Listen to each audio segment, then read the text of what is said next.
going before Congress today, detailing the cost of the conflict with Iran.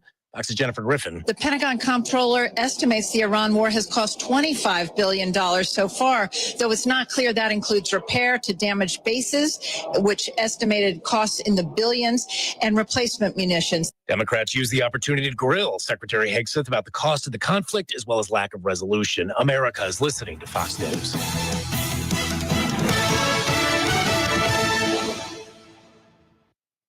Get more on the Sheeler Motor Mile, your trusted dealer serving Southwest Virginia and surrounding areas for over 50 years. With more selection, more value, and more finance options. Plus, your trade is worth more. Shop local and save more with straightforward pricing, plus exceptional service and selection. Your search ends at the Motor Mile. Choose from over 900 quality pre-owned vehicles, plus a massive selection of new car brands in Southwest Virginia. Honda, Hyundai, Toyota, Subaru, Kia, Chevrolet, Mitsubishi, Chrysler, Dodge, Jeep, Ram, and now Buick. Plus, the used car superstore. 12 new car brands, 900 used vehicles, one amazing buying experience. Volume selling means volume pricing, and we've got more than any other dealer in the area. The Sheeler Motor Mile delivers choices. Here's the difference. Sheeler owns the finance company and makes getting approved for credit simple and easy on the Motor Mile. Flexible financing options for every budget to get you on the road fast. Get more on the Sheeler Motor Mile with a certified friendly staff and no games, no gimmicks. The Sheeler Motor Mile, now in Christiansburg, Radford, and Pulaski. Call 866-SHEELER1. Always open at Sheeler.com. Hi, Gary the Third here, and I'm excited to say spring has arrived at Gary's Garden Center with great plants and a great selection. Gary's has seasonal color flowers along with vegetables, 60-plus varieties of herbs, perennial flowers, and much more. With friendly service and great advice, we are always happy to answer your questions. Visit Gary's Garden Center at 794 Leesville Road for all your lawn and garden needs. Stop by, say hi, and take a look around. Ready for a getaway? Whether if it's a beach trip, mountain retreat, or a long-awaited family adventure, Farmers Bank can help you get there. Our vacation loan options offer simple terms and local services you can trust, so you can focus on making memories and not stressing over financing. Life moves fast. Take time to recharge and reconnect. When you're ready to plan your next escape, we're ready to help. Farmers Bank, your community, your bank, your future.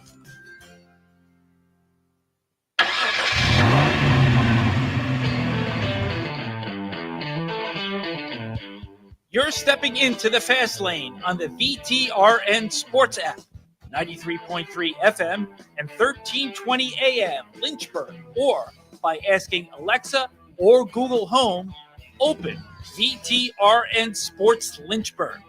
Now, take the fast lane through the topics that matter across the Commonwealth.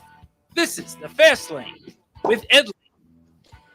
Oh, yes, anything involving politics is a good way to start the fast lane. We're not actually going to get into politics today, but we are going to mention that in politics, polls are a common theme. Oftentimes, they're not always the most accurate representative of what's going to transpire, particularly when it comes to presidential elections. We're not getting political, but I happen to have noticed that trend just being more of a distant observer and not often buying in to what actually gets brought up. All of that is brought up today because CBSSports.com and their college basketball reporters have a poll. And about 80% of the respondents said they do not like the idea of the NCAA tournament expanding from 68 to 76 teams. But it's going to happen anyway. You know where we're going with this in the fast lane. You know what sound bites are about to be brought up. This is about two things. Yes, I am reaching for the sound bites for those watching at VTRN Sports on Facebook Live and YouTube, as well as Fast Lane and Lane on the social media platforms as well. This is about, on the most simple level, dollar bills, y'all. Because more expansion means more games. More games means more dollar bills, y'all. They can be distributed. And yes, this is also about lots of power. Because the schools that happen to have lots of power are the ones that drive the decisions in college athletics. And those are the schools that stand to get more dollar bills, y'all. By flexing that they have lots of power and expanding this NCAA tournament, men's and women's, from 68 to 76 teams. Simple explanation is he is going to provide more, Dollar bills, y'all. and therefore they can wield Power. and distribute that to the programs over which they have influence. And let's not kid ourselves here. There could have been a hypothetical debate last season, just a couple of months ago, not even 2 months ago, I don't know, 6 weeks ago. Which program, neither one is the answer, but which program was more deserving of an NCAA tournament bid? The perpetual bubble Virginia Tech Hokies, who can never find a way to win a close game from the midpoint of the ACC schedule, at the early point of the ACC schedule, all the way to their season ending in the ACC tournament. Because remember, they declined that NIT bid. Or the Liberty Plays, who at one point won, 13 games in a row, but were leaking 17 games in a row. Thank you, Trey.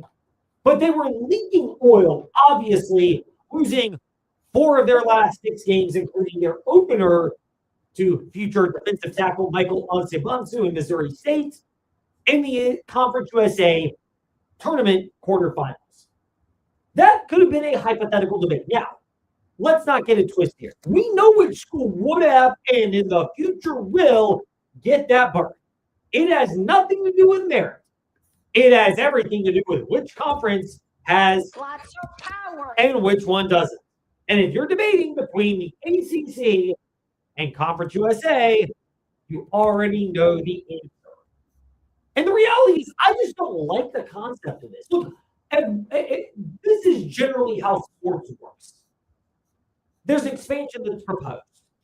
Outside of baseball, where they could have stood to benefit and have stood to benefit by adding a couple more teams to their shorter postseason. Almost everything else, expansion is going to happen, does happen, and yet it dilutes the product. The NBA playoffs, there have been series where a best of 7 is rather entertaining. But then there's somewhere you really need more games between Oklahoma City and Phoenix. Did we really need more games between the Trailblazers and the Spurs? That series, both of them actually, wrapped up last night. We know the answer. Now, you may get a Minnesota-Denver where there's some compelling storylines. Minnesota's injuries. Can Denver erase a 3-1 deficit? There's a really good chance this one's going to go 7. But for every one of those, you're going to get other series which... You just jinxed it. It's going... Minnesota's getting it done tonight. Tonight? Is that the game, by the way, that we're carrying on the VTR? No, we have hockey. We have hockey tonight. Frazzle brain. No, tomorrow is Minnesota-Denver. Thank you, Trey. The GOAT's in action tonight. The GOAT of this generation, that is. Not of all time, of course. The GOAT of the new millennium. I mean, technically Michael Jordan played in this millennium, so you're okay. Well, I would venture to say LeBron in this millennium is better than Michael with the Wizards in this millennium. I will say some of, you are a Cowherd guy. Some segments on this show are inspired by Colin Cowherd. I guess so. I mean, one you have every Monday is pretty inspired by Colin. I was pretty sure it was inspired by Colin Cowherd. I think part of our covering the Commonwealth is even joking about how it's kind of a ripoff. Yeah. So my favorite, if this take is coming back up, is like LeBron is doing this at 30. All right, hold on. Time to take a detour in the fast lane. Because we will get back to the NCAA tournament talk in a moment. He's like, LeBron's is doing this great stuff at 30, but he's never going to be better than Jordan at 41. I was like, well, that did not age well, because I know you love Michael Jordan, but I would say like post 30, like 40. 40 on, it's clearly LeBron James. Is what he was a top 15 player last year, and because of injuries, he's not going to be an All-NBA player, but he's the best player on a team that's going to win a playoff series. And it's not like the Rockets don't have all-stars on their team. I know KD's hurt, but the 2 best Lakers are hurt. So it's something in which you have to give I think LeBron's better at 40 than I don't think there's a doubt 41. By the way, LeBron James is 41 right now. I'm not at all going to dispute and argue that. Michael Jordan's career should have ended after that shot against Byron Russell. Game 6, 1998 NBA Finals. I get it. Can't help himself with competition. NASCAR is actually benefiting from that. Or, maybe he's the little Brendan Sorsby going. Just saying. Yeah, well, people have asked there's about... some conspiracy theories about that. I don't think there's a whole lot of disputing that Michael Jordan likes to get down. There are conspiracy theories about that as well. But anyway, Ed's potentially unnecessary detour, let's get back on the road in the fast lane. the point of what we've been bringing up is in a perfect world, which it's not, you could sit there and go, well, Virginia Tech, Liberty, who makes it into the 2025-2026 NCAA tournament that was prematurely expanded from 68 to 76 teams? The reality is we know the answer would have been Virginia Tech because they're in a conference that happens to have power. And therefore they would exert that Power. so that they could generate a few more Dollar bills, y'all. for the ACC. And the reality also is this. It doesn't help the product. It doesn't. The NBA expanding from 3 out of 5 opening round series, which were great, would still result in Oklahoma City and San Antonio winning relatively comfortably. It's just a matter of one extra game or not. But it's going to generate more money to the leagues. That's why they expanded. Similarly, Major League Baseball expanded their playoffs. Well, I actually think that is better because there were just too few teams in the postseason. The college football playoff. Oh, it was better with 14. I actually think it's better with 12 because more teams actually have more at the end of the season. Oh, is the word that we got. The plan that is not one. More teams have that optimism. They could make some kind of postseason play that's meaningful. And it will expand again to 16 and maybe 24, even if you don't like it, even if you can, pardon my language, but bitch, moan, and complain. Couldn't help myself there on that one. About it expanding. Because it will bring more. Dollar bills, y'all. And the conference that has Lots of power. the most of that is the Big Ten, and they want to spearhead it. And frankly, it would actually, I think the easiest sell to this is, well, everybody's going to get at least an automatic qualifier. You can have 2 group of 5 programs to get in so they can stop complaining and there's no antitrust lawsuits. Even with an expanded 2014 college football playoff, they just play on the opening round, knock themselves out, and we wouldn't really have to worry about them playing the big boys. They at least have a path to it, and you could kind of quell that idea of college athletics. But the NFL is going to expand to an 18-game schedule. It's a matter of when. They'll add an extra bye week in there. It will water down the product. But why do all these things happen? It doesn't happen because it makes a better product. We all know that's the case. It happens because people that are in positions of authority are the ones who often sell the idea that, oh, it's going to make a better product. Why even sell that? Just be honest with us. Like, there's an entrepreneurial thing. If it's not broken, then break it anyway and try to make it better. Sometimes those people carry that over to sports, and the product sucks more than it should because of that. And that is the truth. But inevitably, I'd rather you just tell me what the ultimate motivator is, and we can get on with our lives rather than pretending that you have these type of overarchingly good ambitions. Yes, it's watered down. Yes, it makes it better. Yes, the cat's not getting back in the bag on a best 3 out of 5 opening round of the NBA playoffs, or 16 as opposed to 18 games in the NFL, or the college football playoffs sticking at 12 teams when it will eventually expand to 16 and probably 24. Just tell me why. It's like the Diana receiving Mike Vrabel thing. Part of the reason people have latched onto that story is when they lied about it, even though the photos were obvious what's going on, they insulted our intelligence. Same thing with this. You're insulting our intelligence by trying to claim that expansion of the NCAA tournament or any other postseason format is about anything else outside of Dollar bills, y'all. and letting people know who has Lots of power. in these decisions. And that is where fans like me tend to get more upset. Speaking of people who have, Lots of power. and you may not exactly know how to navigate the situation, and you want to make sure that you don't get screwed out of Dollar bills, when y'all. you're in an auto accident. That's where Trost Law will come in and help. They've been serving our community, as Trey's guy reminds us, Not 1, not 2, not 3, not 4. but over 4 decades, since 1982.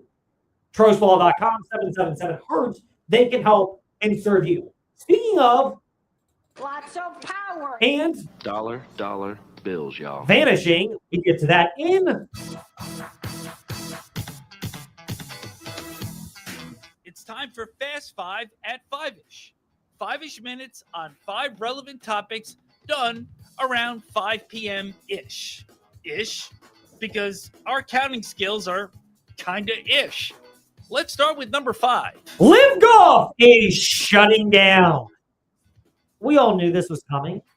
After weeks on life support, Live Golf is shutting down because it has lost the funding of Saudi Arabia's PIF, Private Investment Fund.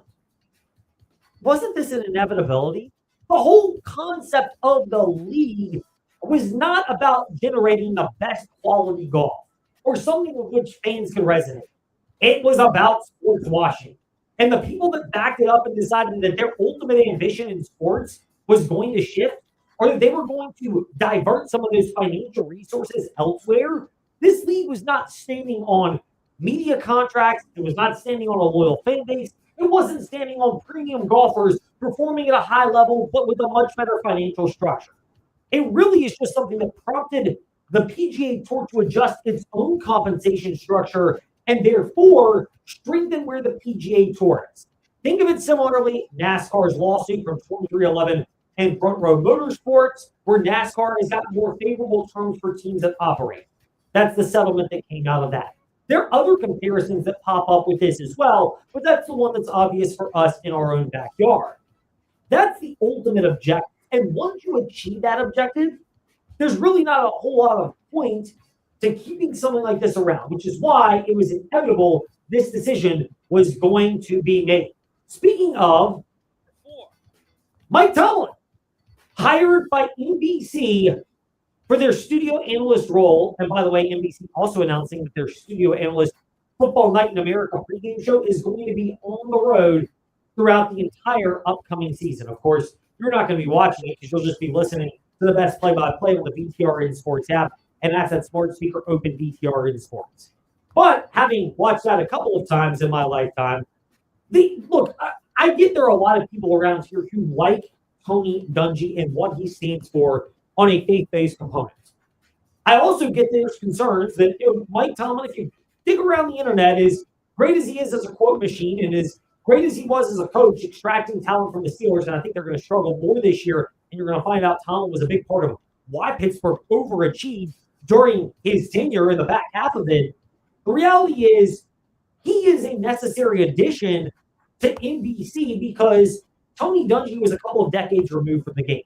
They also got rid of Chris Sims, again, removed from the game a little bit further. It's really difficult to keep outgoing talent around. You need to find ways to freshen it up. Fox, Jimmy Johnson goes out. Rob Gronkowski and Julian Edelman come into their pregame show roles. CBS Sports alternating a level of talent as well. Matt Ryan is the latest to have gone out. They've added Nate Burleson and increased his role over recent years. But inevitably, you got to either evolve or you dissolve, and you have to find fresh perspectives that come in. J.J. Watt was initially on that. He is a great pairing with Ian Eagle on the number 2 pairing. The best pairing CBS has for a TV broadcast duo. Although Trey might give his idea. Come on, Trey, say it. Jim. I know. No, I don't know, Jim. I don't know. I don't know, Jim. My man, Tony Romo. That's why Jim Nance cannot be at the top of CBS's broadcasting pyramid for the NFL because of his color analyst, who is just a caricature of himself. I would have loved for Tomlin actually to have been in that role. I get it, it's hard to admit making a mistake, but I think we all kind of know that one was a mistake. Speaking of making mistakes on a large level, Number 3. Sources have come out to Pete Nakos of On3. They are a respected college football media outlet. That dating back to 2022, Brendan Sorsby, he will be suspended, Texas Tech quarterback, placed more than 10,000 wagers and at one point averaged 20 bets per day across multiple states. Well, he did play for Indiana, then Cincinnati, now Texas Tech. So he's bounced around in different legal sportsbook areas. This is a sign of problem gambling. Look, there are times where I'll make multiple bets, but then there are times where I take sabbaticals.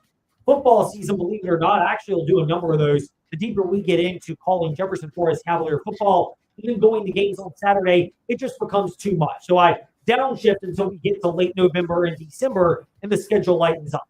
Oftentimes at Lent, including this past year, it's one of the first things that I will get rid of, no matter what. Even with the temptation for predicting on things like the NFL draft and March Madness, my faith is greater than that. I have to admit that. But I understand it's a temptation. And honestly, this is the type of thing that's going to pop up more frequently. Because the people that are more likely to get embroiled in this are college football athletes and college basketball athletes. They're new and coming into money. It is big into the culture of college campus lifestyle. Trey, you're most recently on a college campus, and you may have chimed in on the morning warm-up, and please accept my forgiveness if you touched on this and it was a part where I was not listening in the car line with my kids. I was listening to your chat with Bryce and Gordon of newsadvance.com. I remember that part. But, back in my day, drinking was the more common theme on campuses. It seems like people still will imbibe and maybe engage in foreign substances. They'll do both. But sports betting has been added to the equation in a way that just wasn't there back in the day. Yeah, I may or may not have placed a few bets my senior year of college once I figured some maneuverability. There are places that are not within the realms of the state of Virginia. You could bet on stuff. Wager on the internet. Yeah, I mean it's just college kids. It's like an alcohol consumption though at college. Yeah. And this is where I'll interject. I don't have a problem with it per se, but it is like alcohol consumption in the sense it's legal, and I'm fine with it being legal. But not everybody can handle it the same way. Some people can have one sip of alcohol and they go off the rail, and it just doesn't jive with their body. I've been in a family where that's a real challenge, and I've seen it with so many of my family members where, for the most part, my brother's the anomaly. He could have 10 beers and you never notice it. But everybody else, a lot of us at least, you have one drink and it totally alters the way you think and the way you perform and act. And it has these different effects. Whereas for some people, my brother's one of them, you have a bunch, you never notice it, and it doesn't impact how he functions the day after or multiple days after. It's just how God made us differently. Sports betting's the same way. Some people can handle it and some people can't. And it's okay to say you can't handle it and you need assistance, which, by the way, if you're in that spot, that is why you should visit Central Virginia Counseling, Timberlake Road or Wigington Road in Lynchburg. They can work with you and get you the proper steps so that you can be the best version of yourself. Because again, some people can handle betting, some people can handle drinking, some people it just doesn't jive with. And if you're placing 10,000 wagers over a 5-year period and placing an average of 20 bets per day, 20 a day, LeBron can't even get you to that. He stops at 7 with his chant. Well, I mean, that's how much it is. No, not one. Not 2, not 3, not 4, not 5, not 6, not 7. But almost 3 times that, 20 a day. It is a problem. And the flag is raised. And kudos to Brendan Sorsby for getting treatment. If you bet on Indiana games, there should be a suspension for that because it's been across locker rooms forever when it's been legal or not legal. That's the one thing you can do is bet involving your own game in your own league.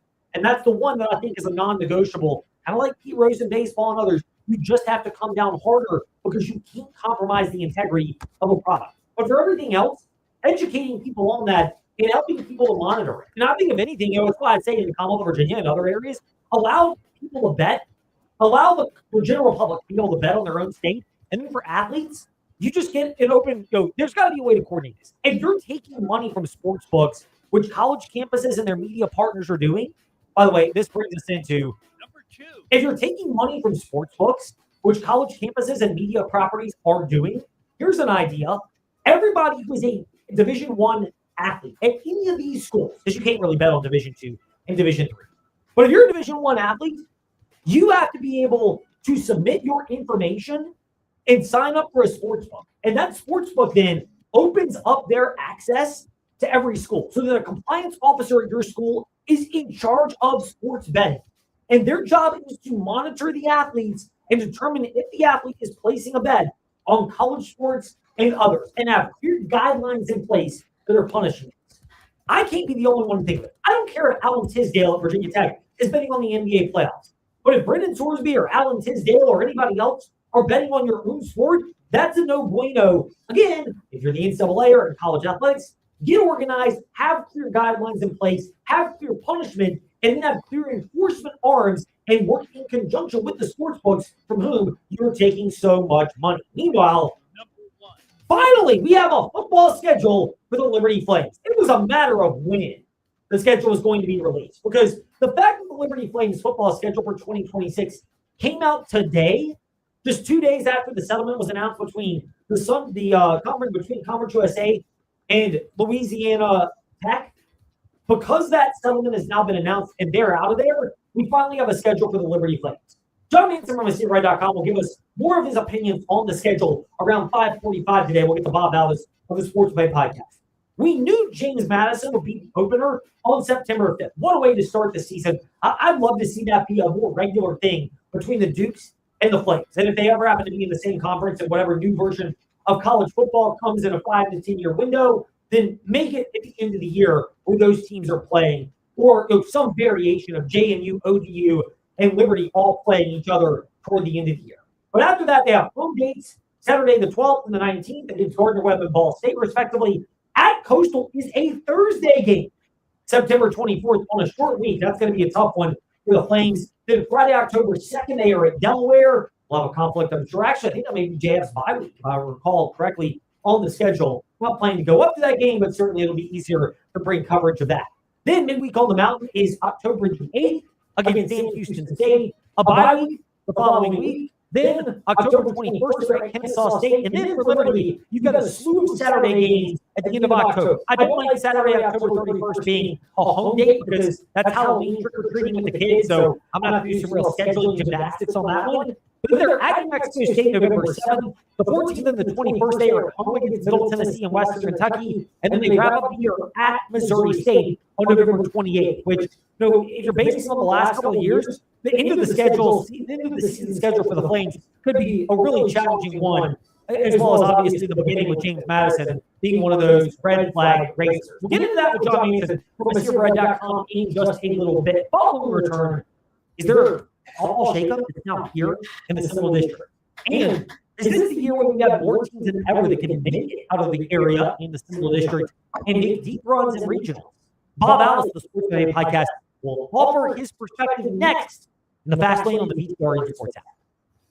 Here we grow again at the Sheeler Motor Mile. It's here, the all-new Motor Mile Chevrolet and Buick in Radford. More brands, more selection, and the same exceptional service you expect from a trusted community partner. Whether you're shopping Chevrolet or Buick, you'll find quality, value, and a team that puts you first. From rugged trucks and SUVs to stylish cars and family-friendly vehicles, Motor Mile has something for everyone. With straightforward pricing and top dollar for your trade, there's no better place to buy. Bring us your trade, new or older, paid off or not, and see why your car is worth more on a Motor Mile. Plus, with more inventory arriving daily, now is the time to shop a Motor Mile. Sheeler owns the finance company and makes getting approved simple and easy on the Motor Mile. Flexible financing options for every budget to get you on the road fast. Experience the Motor Mile at 3 convenient locations: Christiansburg, Radford, and Pulaski. For over 50 years, we've got Southwest Virginia covered. The all-new Motor Mile Chevrolet and Buick in Radford. Certified friendly staff. No games, no gimmicks. Call 866-SHEELER1. Always open at MotorMileChevroletBuick.com. Whether you're facing a tough season or looking for support to overcome life's obstacles, Central Virginia Counseling is here for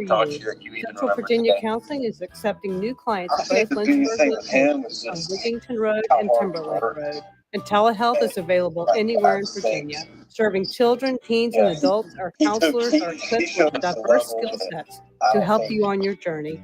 For more information, visit us at centralvirginiacounseling.com. If you own a diesel truck or diesel fleet, it's time to go wicked and get serviced for the spring. And when you go wicked, take 25% off your service request for a limited time. Wicked Diesel in Bedford will allow 25% off a transmission flush, coolant flush, oil change, differential service, or AC service. Your choice. Just tell Josh you want that 25% off service special. Download the coupon at wickeddieselva.com.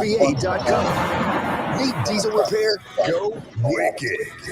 What did you think hard work Your insurance company tells you to go to a certain shop. Once they give you the inflated estimate, you think, uh-oh, better get Mako. For over 50 years, Mako has been repairing and painting cars. Mako is not in contract with insurance companies. They work for you.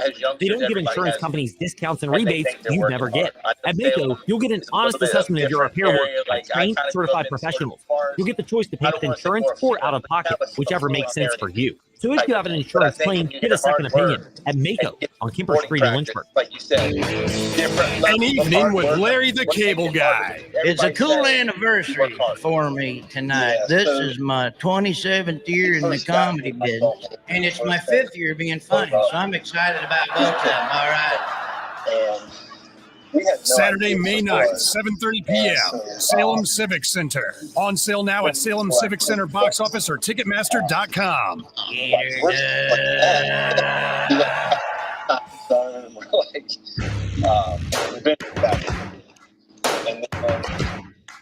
Step into the fast lane 24/7 at Trey Lyle VT and Fast Lane Ed Lane on Facebook, Twitter, Instagram, YouTube, and wherever you listen to podcasts. Now, back to the fast lane. Boy, this might be the most wide open Seminole District softball slate that we have seen in quite some time. What'd you say, Trey? You're frozen. Oh, you got to be kidding me. Oh, it's the worst. But the best is Bob Alvis of the Sports Buffet podcast. And he joins us now here in the fast lane, and he can see us and we can see him. Bob, it is great to be speaking with you. I hear that you're on, so I am pumped up for that already. Are we in a spot where this is the most wide open and deepest softball Seminole District that we've seen in a couple of years?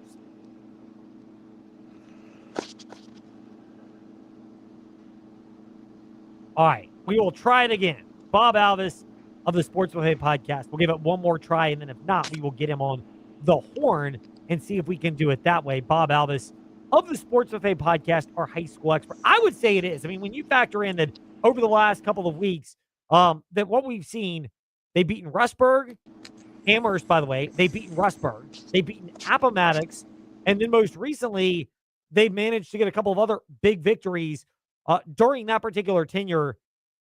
This has become one of the better teams in the area because of just how deep that they have been. We know about Rustburg, we know about LCA, but Amherst announcing themselves on the scene as maybe the deepest we've seen in quite some time. Not to mention that Brookville then just knocked off Rustburg. That adds to the level of unbeatenness and adds to the level of just how unique this season is in softball in the area, which, you know, I mean, when you're talking about deep runs into the tournament, that's one of the coolest things that I'm excited about. So we're trying to go with Bob Alvis of the Sports Buffet podcast here in the fast lane. Bob, can you hear us now? I can hear you. My man, woo! We celebrate those victories because they do not come easily for us here in the fast lane. We're for the everyman.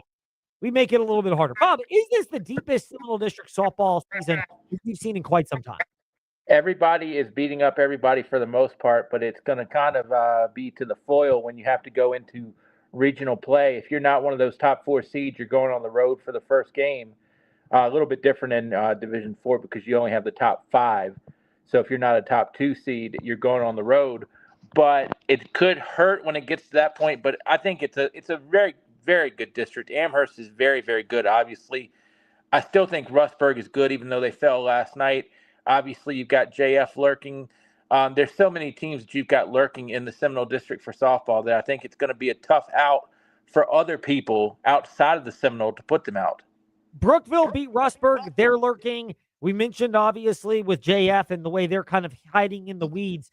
First of all, for Rustburg, they've lost a couple of these games now in closer fashion. Is this the fact that it's really hard having the target on your back? And they're one of the programs, probably the one in the Seminole District. I'll put Appomattox separately because they're in the Dogwood. But in the Seminole District, they've kind of been the standard bearer program. And that does take some adjustment that you're getting everybody's best level of focus night in and night out. Sure. I talked to Katie Bigham, head coach, last night after the game, and she said she told Layla, who is her daughter, who's now pitching for the Red Devils, that, hey, you're going to give up home runs and you just got to shake them off. Unfortunately for Bigham, she gave up a home run at the bad time last night. It was the bottom of the 6th inning, a 3-run homer to Addison Ray of Brookville, and Brookville wins the game 3-1. But, you know, it's been a lot of games in a short time for Rustburg, and everybody is going to see that. I was supposed to have a game today. It got moved due to weather. So now you're going to be getting into the back-to-backs. It's kind of like basketball when the snow came. You're going to kind of be sitting, but you know, knock on wood, the weather in spring has not been so terrible to where people are sitting a lot. No, we haven't gotten a lot of rain up to this point. We actually need a lot of it. in the area. Prayers that we get rain, but not thunderstorms, so that at least some sports can get going. Preferably lots of rain overnight, rain that starts at like midnight and then stops at about noon on a given day so that we can get these games in, Bob. Yeah, But the one ahead. sport that's going to hurt is baseball and softball. I mean, soccer can go in the rain. Lacrosse can go in the rain. Jefferson Forest has the field turf.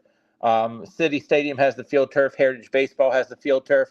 But it's a hard look to find a lot of places that can, sustain the rain and play. I didn't mean to cut you off there, Ed. No, you brought up that interesting point. Obviously, athletic directors in the area are probably not echoing my sentiments about wanting rain.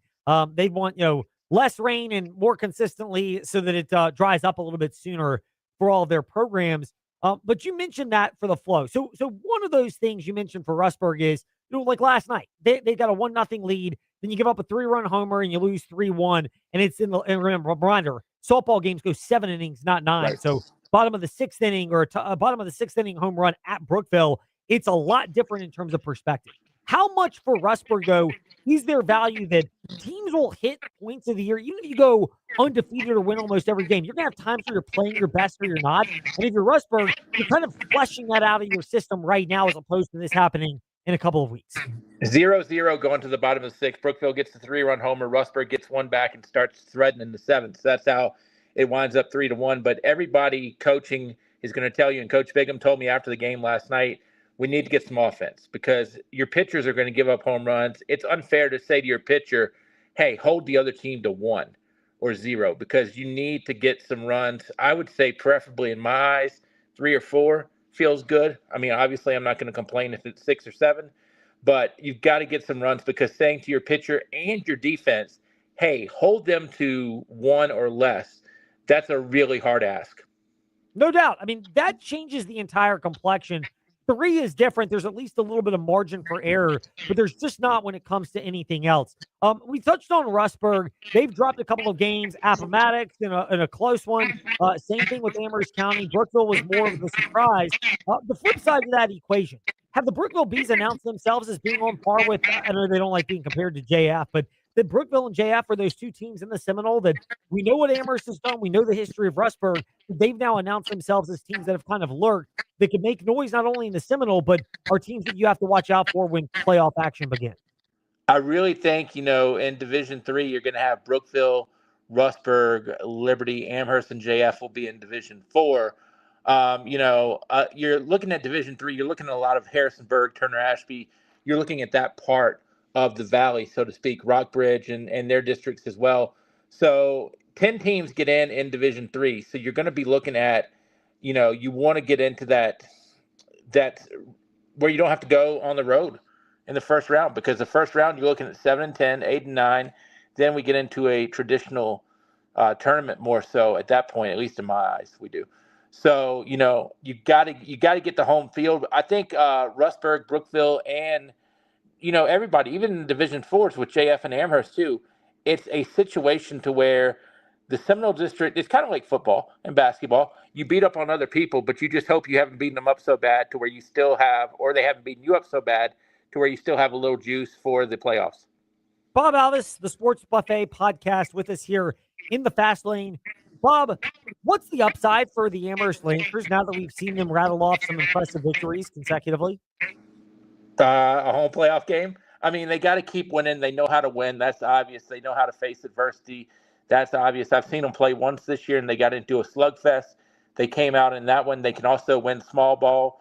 Drew Ware was actually an assistant coach this year with Teron Watson at Nelson for basketball. So I would argue he knows how to win from that point too. So I think Amherst right now, I don't think there's a substitute for knowing how to win.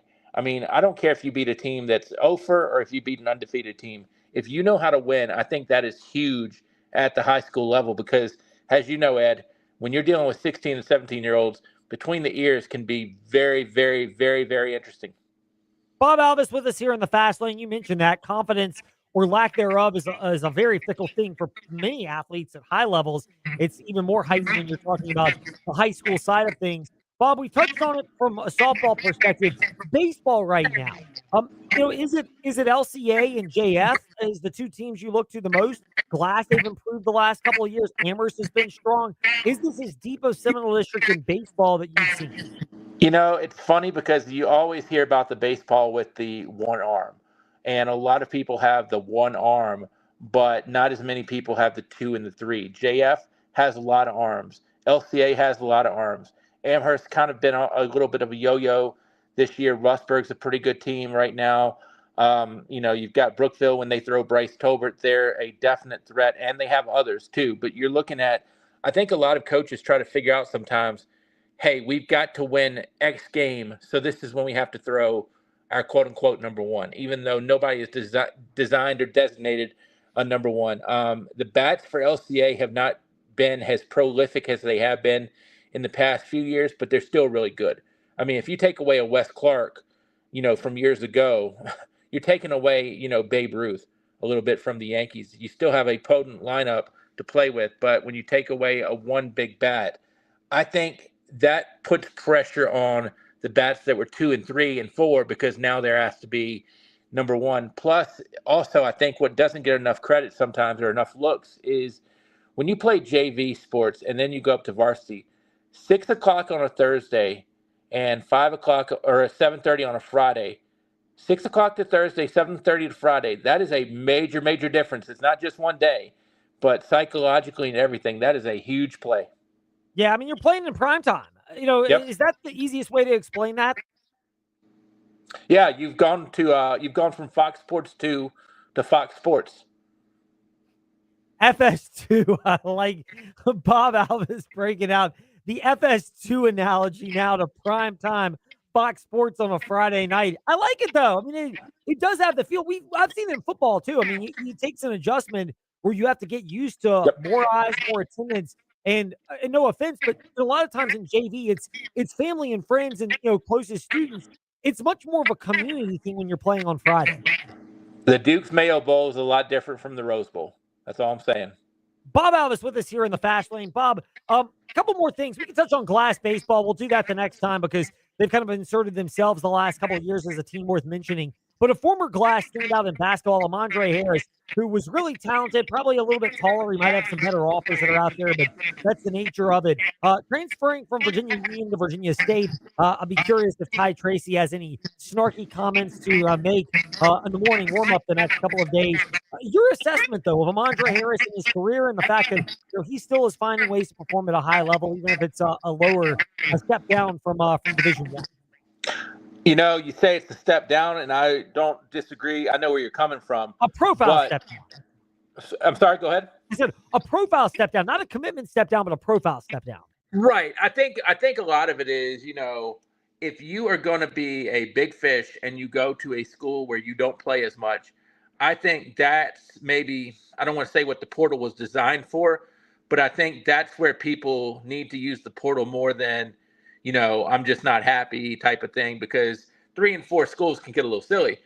But I think Amandre has really taken the time to figure out where is my best fit. And, you know, you can talk all the way from the pros to Brady, Belichick, you know, all the way down to college, all the way down to high school.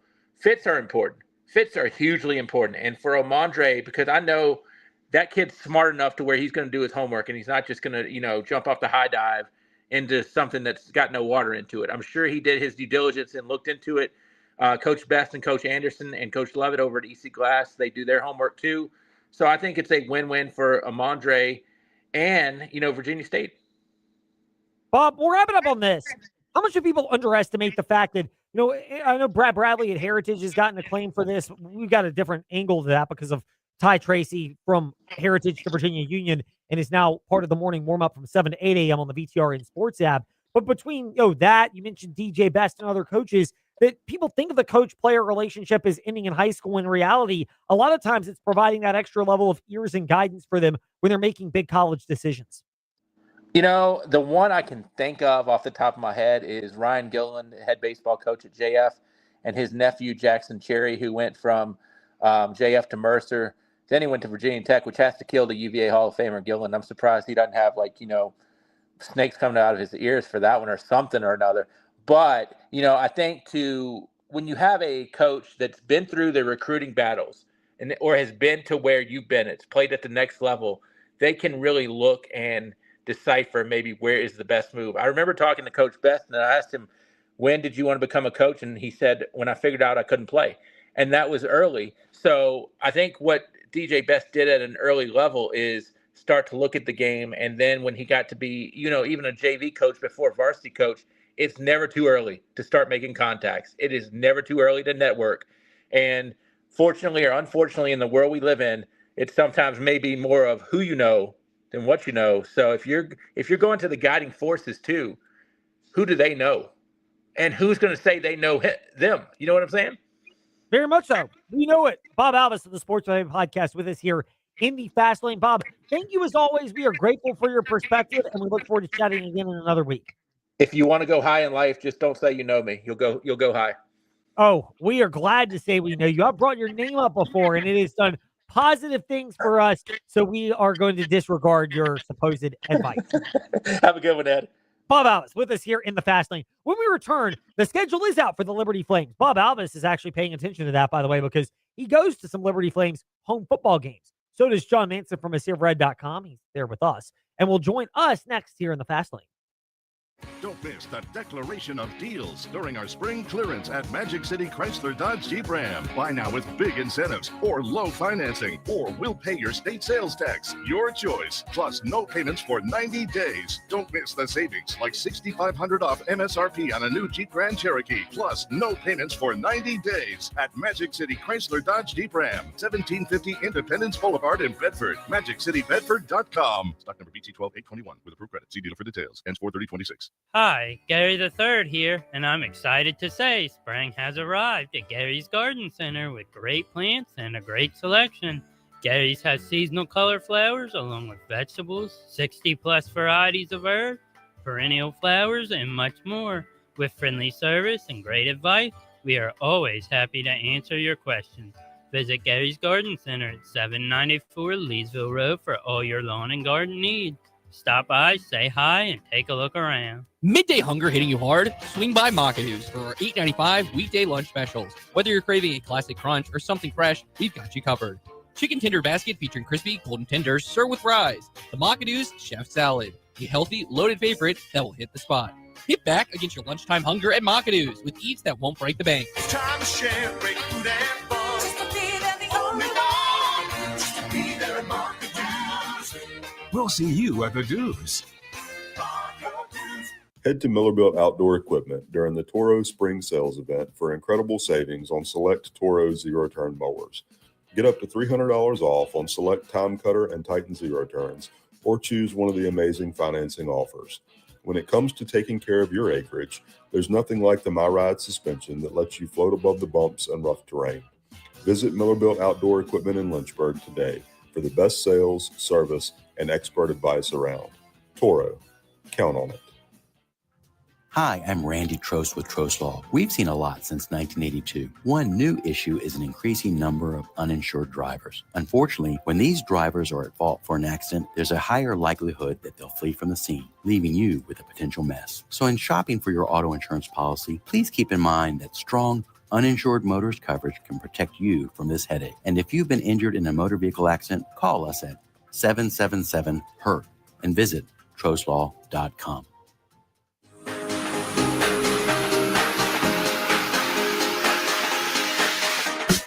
Step into the Fast Lane 24/7 at Trey Lyle VT and Fast Lane Ed Lane on Facebook, Twitter, Instagram, YouTube, and wherever you listen to podcasts. Now, back to the Fast Lane.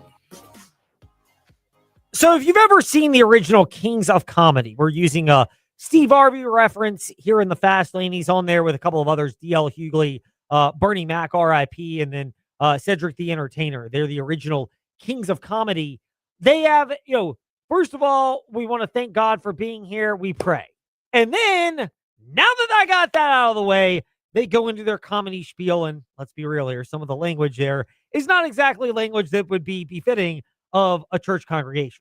I bring that up to say, now that we got the lawsuit settled and out of the way between Louisiana Tech and Conference USA, and that the Bulldogs are off to the Sun Belt Conference, we can actually look at the Liberty Flames football schedule and know that it is real. So to do that with us today here in the Fast Lane, somebody who we don't want to get out of the way. We want his insight for as long as possible, and we do get it when he's not with us at aseaofred.com. John Manson with us here once again in the Fast Lane. John, great to be speaking with you. Thank you for your time.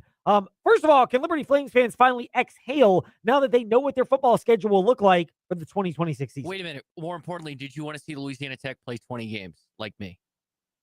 That would have been fun to see them play 20 games. I guess they got 9 or 10 of those games off their docket this coming season, and one of those is the trip to Lynchburg to play Liberty one final time. So that game's been removed and scrubbed from Liberty's schedule this coming fall. Instead, Liberty will play Missouri State on the road. First trip making it out to Missouri for the Flames football team, and they'll have a first-year head coach, as others will on Liberty's schedule this coming fall. And the one team in Conference USA that Liberty won't play, because with 10 members now, everybody's playing 8 conference games. You're going to miss one, and it's Jacksonville State. It's a little bit, I guess, disappointing is the right word. As far as I'm not sure why Conference USA wouldn't want Liberty and Jack State to play. They seem to be two teams that certainly you expect to be in the Conference USA championship mix, and Liberty was obviously in 2023 and even 2024 until the final game of the regular season. And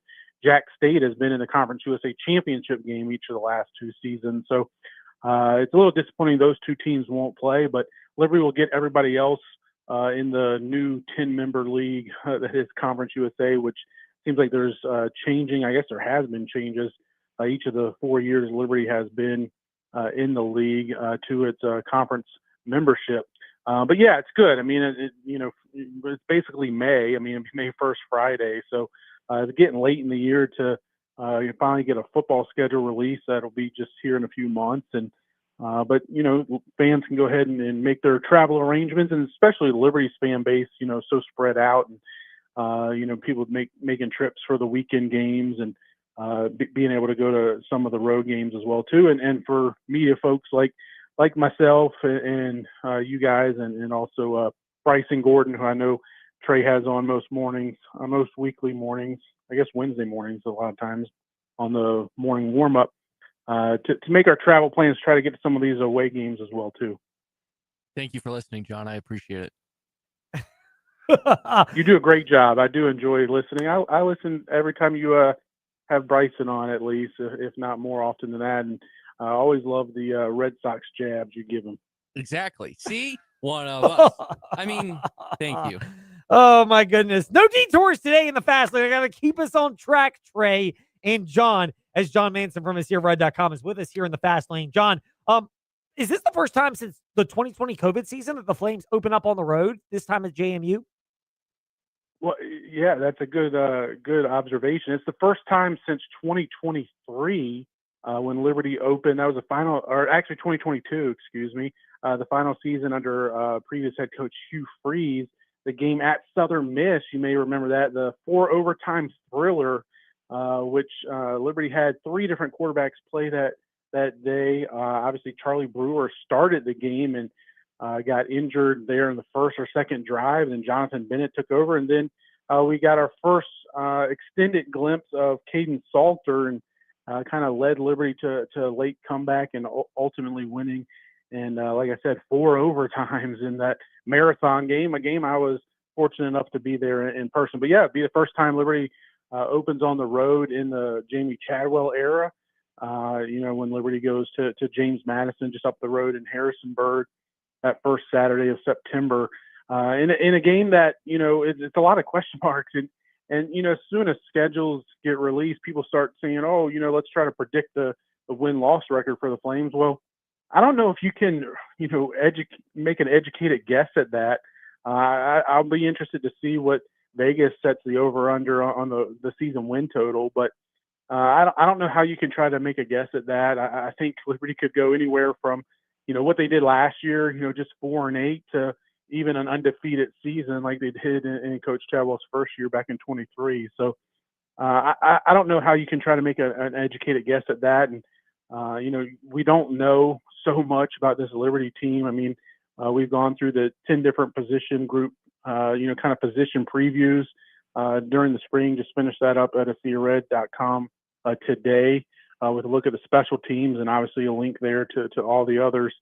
There's so many new faces that's going to be littered on the Too Deep depth chart once the season rolls around that I don't know how you make an educated guess how good Liberty will be. And then you add to that so many unknowns for the majority of their opponents, including JMU, who obviously will be under first-year head coach Billy Napier. So you would expect both of those teams to, at least have their expectations of competing for a conference championship and maybe even getting back into that, CFP type picture like JMU did last year and like Liberty did when it was a group of six, New Year's Six bowl game in 23.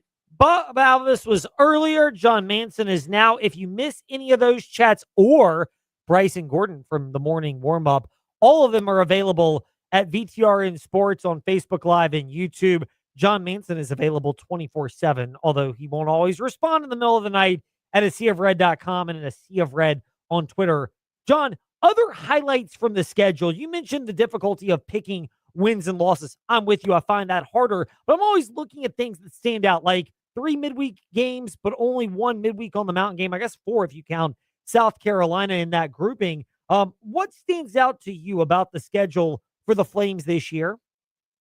Yeah, I mean, I think with the non-conference, first, the JMU game like we were just talking about, and then the final non-conference game the last week of September. It's on a Thursday night down in Conway, South Carolina, just outside of Myrtle Beach. Liberty goes and takes on Coastal Carolina. A lot of storylines around that game, too, because Jamie Chadwell is returning to his former home, place where he called home for several years, had a lot of success there. And it's also the first time Liberty and Coastal Carolina will meet since Jamie Chadwell was on the other sideline in that 2020 Cure Bowl when the Chanticleers were in the top 10, I believe, and certainly the top 15 and undefeated. And Liberty behind Malik Willis was a top 25 team and ended up finishing 10-1 and pulling out the win there in overtime and really an instant classic in that 2020 Cure Bowl. And those two games have to be, games that will certainly be circled by Liberty's fan base as a renewing of that rivalry between Liberty and Coastal Carolina.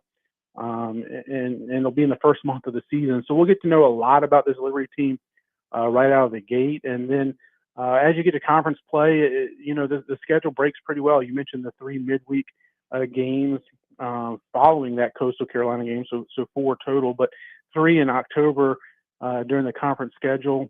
And you get Sam Houston at home, which, that might remind you a couple years ago when Liberty hosted Sam Houston in 2023, and that game decided the final play where Liberty's defense made a goal line stand to keep that perfect record intact. And then I don't think you can look much further than the Kennesaw State game, there in the middle of the month of October, a midweek game down in Kennesaw, just outside of Atlanta. So Liberty and Kennesaw has obviously developed a little bit of a rivalry here as Conference USA members, something that's carried over from their time in the A-Sun.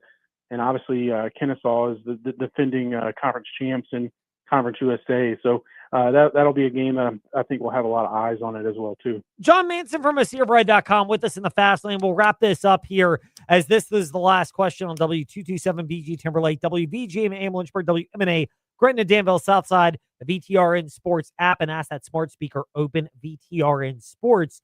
John, we can get into the nuts and bolts of more on the Flames football schedule, more on position groups. You have your positional breakdowns at ASeaofRed.com and on individual players for men's basketball from the transfer portal. But with the addition of Matthew Shelton as wrapping up the Flames roster, now that we know how it's going to be constructed, what is your biggest takeaway from what Richie McKay and his staff did to reconstruct this roster? Well, I mean, I think the length and athleticism were 2 of his primary objectives. I mean, he brought in, Coach McKay and his staff brought in 6 transfer targets and through the portal, whether it's Division II, Division I, or even a JUCO player in Sean Register Jr. But all 6 of them have length and experience. I mean, if you look up and down the roster, you got a lot of 6'7", 6'8", 6'9" guys, which is not something Liberty has had in the past few years. And even in the backcourt, I mean, the two Campbell brothers, Cooper and Kobe, coming over from Troy, where they, won 2 straight Sun Belt championships and played in the NCAA tournament 2 straight years as the starting backcourt. At least Cooper started both of those years. Kobe was injured his first year and then, started this past season. So got some experience there, but those are the only players on the team that are shorter than 6'4".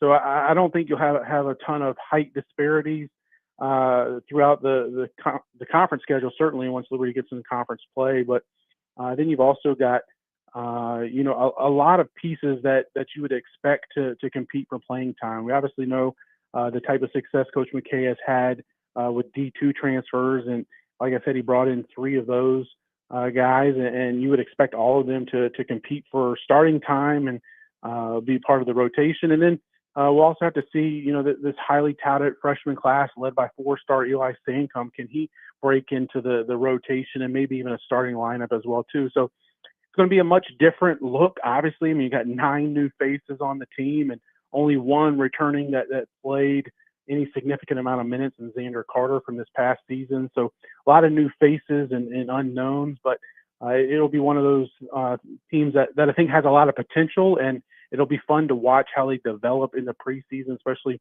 November, December, once the season gets started, and see if they can round out into form once you get into conference play.